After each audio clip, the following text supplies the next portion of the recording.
بزانین ئایەتوڵا عەلی خامنەئی کێ کە بەرەبەیانی ئەمڕۆ بە ئامانجگرتنەکەی لەلایەن میدیای ڕسمی ئێرانەوە بەژڕاستکرایەوە. عەلی خامنەئی ناوی تەواوی عەلی جەواد حوسەینی خامنەئی بووە و لە شاری مەشهەد لە پارێزگای خۆراسان لە 8 ئەیلولی ساڵی 1939 لەدایک بوو. باوکی تورکێکی ئازەری بوو کە لە تەبرێزەوە کۆچی کردبوو بۆ مەشهەد. هەر بۆیە ڕێبەر زۆر بە باشی زمانی تورکی دەزانی و باپیرەشی یەکێک بوو لە زانایانی شیعەی ئازەری لە نەجەف.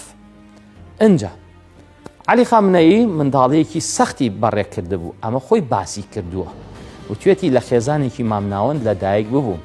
بە پێی گێڕانەوەکانی خۆی هەندێک شەو هیچیان نەبووە بیخۆن، تەنانەت دایکیشی لە جلە کۆنەکانی باوکی جلی بۆ عەلی خامنەئی و براکانی دووریوە، واتە منداڵەکانی لە جلی باوکیانەوە جلو بەرگیان بۆ دروست کراوەتەوە یاخود بۆیان دووراوە. لە ساڵی 1964 هاوسەرگیری کردووە و 6 منداڵی هەبووە بە ناوەکانی مستەفا و موشتەبا و مەسعود و مەیسەم و بوشرا و هودا. عەلی خامنەئی زانیاری زیاتر هاوکارانم لەسەریان کۆ کردوتەوە، دەڵێن دایکی ناوی خەدیجە میردامادیە، حافزی قورئان بووە دایکی، لە منداڵیەوە شیعر و ئەدەبی فارسی و هونەری ئیسلامی ئێرانی فێر کردووە. لە ساڵی 1958 لەگەڵ باوکی چوو بۆ نەجەف و ساڵی 1959 چوو بۆ قوم، لەوێ ببووە خوێندکاری چەندین شێخ کە دیاترینیان ئیمام خومەینی بووە. بزانین زانیاریەکانی تر باز لە چی ئەکەن؟ باز لەوەکەن کە یەکەم جار لە ساڵی 1957 خومەینی ئیمام خومەینی ڕابەری شۆڕشی کۆماری ئیسلامی ئێرانی بینیوە، کاریگەر بوو بە بیرۆکەکانی 6 جاریش عەلی خامنەئی لە ژیانی خۆیدا دەستگیر کراوە. یەکەم جار لە ساڵی 1962 بووە. دەستگای هەواڵگریشە کە ساواکیان پێوت لە ساڵی 1965 بۆ ماوەی 10 ساڵ گەشتی دەرەوەی وڵاتیان لێ قەدەغە کردهبوو.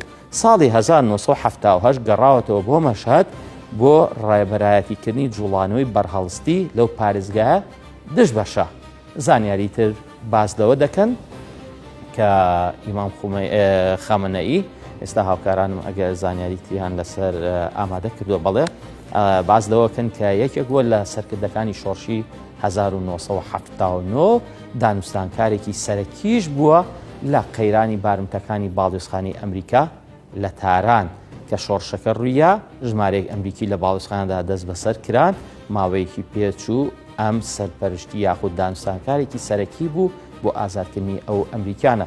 دوای شۆڕش بە فەرمانی خومەینی لە لیژنەی شۆڕشدا دانرا. یەکێک لە بڕیارە گرنگەکانی دروستکردنی سوپای پاسداران بوو لە بەرەبەیانی یاخود لە بەیانی 28 دووی 2026 دوو ڕۆژ لەمەوبەر یاخود دوێنێ ببورن بەرپرسی یەکەمی سوپای پاسدارانیشی لەگەڵا بوو کە بە ئامانجگیرە خۆی ئەوە تا یەکێک لە بڕیارەکانی دامەزانی سوپای پاسداران بوو کە ئەمریکا هەمیشە کێشەی هەیە لەگەڵیدا.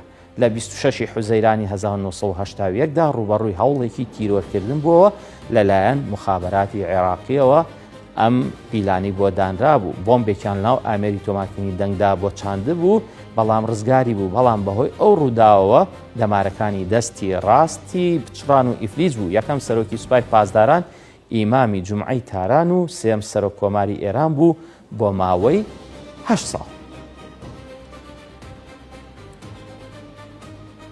لە 3 حوزەیرانی 1970 دوای کۆچی دوایی ئیمام خومەینی وەک ڕێبەری باڵای کۆمار هەڵبژێرا بوو. جگە لە فارسی، عەرەبی و ئینگلیزی بە باشی دەزانی، زۆر حەزی لە خوێندنەوەی ڕۆمان و چیرۆکی جیهانی دەکرد، پەیوەندی لەگەڵ زۆرێک لە شاعیرانیش هەبوو، لەوانە محەممەد مەهدی جەواهیری شاعیری گەورەی عێراقی.